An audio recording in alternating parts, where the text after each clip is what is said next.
Je voulais vous parler aujourd'hui de quelque chose qui nous amuse beaucoup au départ et puis qui très vite commence un peu à nous agacer parce qu'une fois, deux fois, c'est amusant, mais au bout de la 10e fois, on commence à en avoir un petit peu assez. Alors je suis sûre que si votre bébé est déjà dans cette phase, vous savez déjà de quoi je parle. C'est tout simplement leur manie de tout jeter, tout jeter.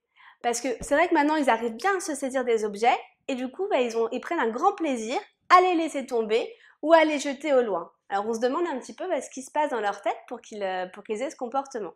La première raison pour laquelle ils jettent tout, c'est tout simplement pour apprendre. Apprendre à manipuler les objets, à les jeter, à s'en séparer, comparer les différences de son entre les objets, comparer la façon dont ils tombent, la façon dont ils les voient, de près, de loin. C'est tout un apprentissage comme ça sur les objets qu'ils font par le fait de les jeter et de s'en séparer.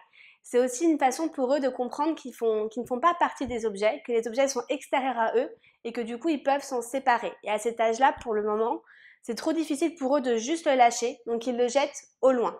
C'est l'apprentissage de la permanence de l'objet qui commence petit à petit. Et puis c'est aussi tout simplement pour jouer un petit peu avec vous, parce que c'est quelque chose qui les amuse beaucoup. Donc justement, je vais vous proposer d'essayer d'encourager un petit peu ce jeu.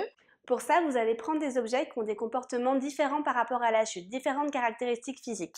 Donc vous pouvez prendre par exemple des feuilles ou des foulards qui eux vont planer et tomber plus lentement, d'autres qui vont tomber plus à pic, peut-être en faisant du bruit.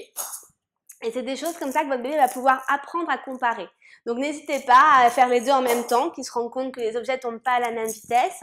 Si vous avez également des balles rebondissantes, ça peut être très amusant pour lui de voir que les objets peuvent également rebondir. C'est des choses qui vont l'amuser et qui vont lui permettre d'apprendre ces différentes caractéristiques et d'enrichir un peu sa connaissance du monde.